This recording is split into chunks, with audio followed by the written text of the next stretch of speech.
Il est 8h du matin, nous sommes à quelques kilomètres de Berlin et voici Stephen, 19 ans, en plein footing. Son but dans la vie, ressembler à la poupée Ken. Pour cela, il s'habille comme un PD, fait beaucoup de sport et mange quasiment rien, sauf des graines. Alors moi tous les matins en fait je viens dans ce petit parc pour venir faire un petit jogging pour que mon corps, mon âme et mon esprit soient en parfaite alignation, vous voyez, c'est exactement ce que ferait Ken pour être parfait, il a un corps parfait.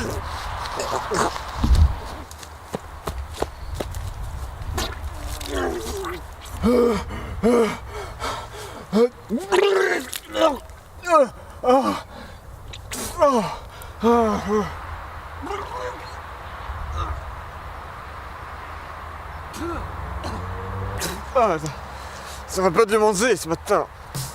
De l'autre côté de la ville, nous retrouvons Brenda, 18 ans, fan de Barbie. Aujourd'hui, elle a décidé de faire un tour à la fête foraine pour se changer les idées. Pas de sport au programme, mais des manèges à sensations fortes. Car après tout, c'est ce qu'elle aime, ne pas réfléchir et se faire plaisir. Elle aime aussi prendre des selfies, mais ça c'est une autre chose. Son but dans la vie, vous l'aurez compris, est de ressembler au maximum à Barbie. J'adore le shopping. Le seul problème de Brenda, c'est qu'elle est conne, tout simplement. Et pas besoin de rester bien longtemps avec elle pour comprendre qu'elle aime tout et n'importe quoi.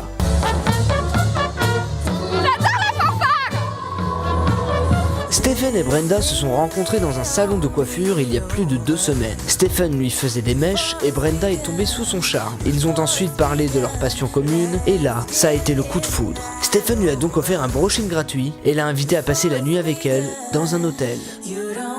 Et voilà à quoi ressemble leur appartement. Et non, nous ne sommes pas dans la chambre d'une petite fille de 8 ans, mais bien chez Stephen et Brenda, alias Ken et Barbie. Leur passe-temps favori, c'est de regarder tous les films de Barbie et de jouer avec leurs poupées.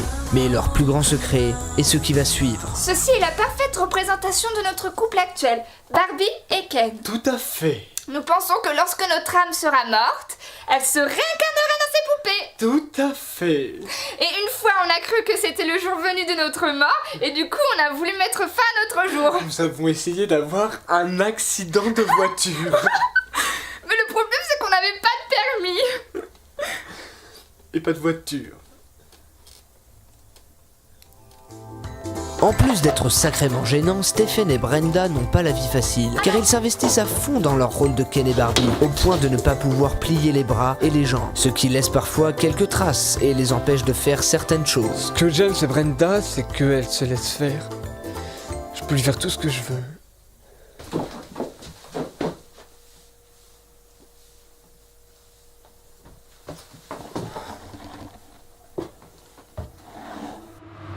Il est midi pile, il n'est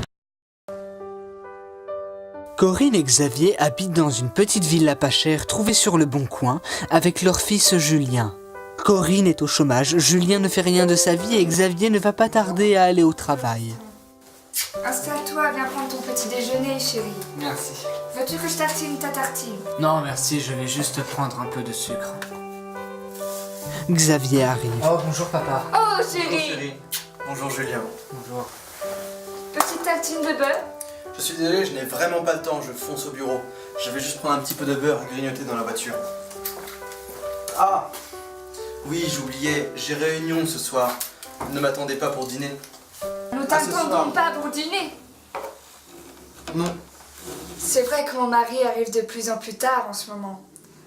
J'espère qu'il ne me cache rien. Xavier arrive au travail. Monsieur. Vous faites du très très bon boulot. Merci. C'est dans mon bureau. Oui. Xavier est un amour. C'est le meilleur patron du monde. Sarah, remplis sa massa aujourd'hui pour demain. Oui, Là. monsieur, très bien. Pendant ce temps, Corinne et Julien se baladent en ville. Maman, regarde, papa avec la secrétaire. Xavier. Mais qu'est-ce qu'il fait? Ils sont tous les deux ensemble. Je suis sûr qu'il a eu une aventure avec elle. Mais non, enfin, Julien, n'y pense pas, enfin, ce n'est n'importe quoi. Je sais pas. Rentrons à la maison et laissons-les un peu travailler, enfin. Après cette journée surprenante, Corinne essaie de piéger Xavier par rapport à ce qu'elle a vu ce midi. Coucou chérie, Bonsoir, chérie. je suis sur les rotules. Une journée exténuante. Ah Dis-moi, chérie, oui, avec qui as-tu mangé ce midi? avec Laurent. Laurent. Laurent Ruquier. Ça faisait longtemps que je ne l'avais pas vu. Figure-toi qu'il fait de la télé maintenant. Mais pourquoi me ment-il? Je l'ai bien vu ce midi. Il n'était pas avec Laurent Ruquier. Il était avec sa secrétaire. À moins que... Peut-être qu'il a changé de sexe. Coupé, ouais, c'est bien Christine. Merci. Le lendemain, Corinne trouve un texto surprenant dans le portable de Xavier. Qu'est-ce qui se passe? Et qu'est-ce qui se passe, ma progéniture? Oh, maman, laisse tomber, je ne peux pas t'expliquer tout de suite. Je dois revenir plutôt plus tard. Quelle petite boule d'énergie. Où sont les clés du vélo? Au fond, à droite du frigo à gauche. Je me demande vraiment ce que a trouvé Julien dans le portable de son père. J'espère qu'il n'a pas trouvé la photo de moi à poil sur le canapé avec le coussin coincé dans la raie. Julien est choqué. Il décide d'en découdre, mais va être témoin d'une scène incroyable. Xavier et sa secrétaire s'enlacent. Ce message était vraiment très bizarre. Je me devais d'intervenir pour maman et surtout pour notre famille. Et vous? Vous êtes? Je suis le fils de mon père, de votre patron, et il m'a eu avec ma mère, et pas avec vous. Alors vous gardez vos distances, compris? Je n'ai pas compris ce qu'il me voulait. C'est sûrement un problème familial. Julien, énervé n'en croyant pas ses sourcils, décide d'emmener sa mère avec lui. Maman, voilà ce que je te disais. Papa, il te trompe. C'est bon maintenant? On peut rentrer? Quoi? Non mais une minute. Papa te trompe et tu ne dis rien.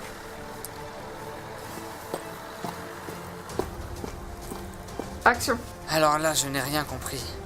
Ma mère n'a même pas sourcillé les sourcils alors que mon père la trompe. Elle a eu la preuve. Il est 18h.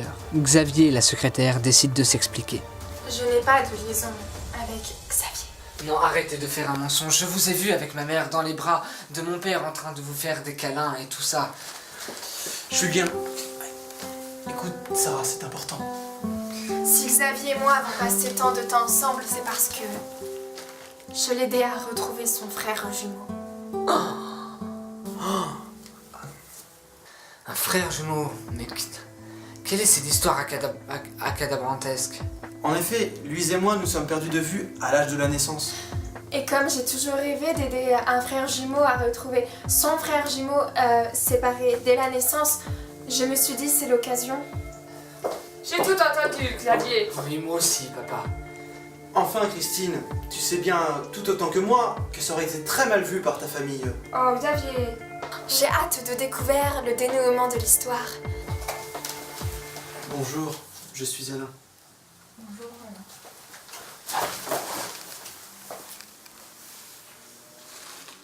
Je suis soulagé, et moi qui croyais que tu trompais maman avec cette pouffe. Mais non, voyons, jamais de la vie.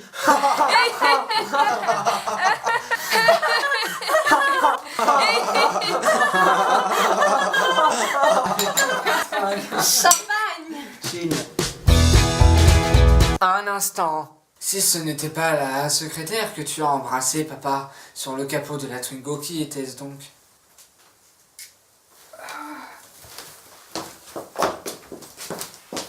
Maman. Action. Maman. Ce n'est plus possible de te mentir, Julien. Fiston, je dois te parler. Mais qu'est-ce qu'il y a? Écoute-le. Mon frère jumeau, Alain, n'est en fait pas mon frère jumeau, mais c'est ton père. Quoi? Et moi, je suis ta mère. Papa. Christine, ici présente, est une actrice que j'ai engagée. Désolée, Julien, désolée. Je suis une actrice. Comment est-ce possible? Je suis avant tout. Je viens des cours Florent. Il m'a engagée pour me payer et me faire jouer toute ma vie. Pour que ta vie soit un petit peu normale. Je ne veux pas d'une vie normale. Bon, bien, moi, j'ai fini. Je vous dis au revoir et bon courage à tous. Pour le chèque, C'est sur le bar, très bien, je prendrai ce chèque. dans l'enveloppe jaune. Dans l'enveloppe jaune. Maman. Oui. Oh.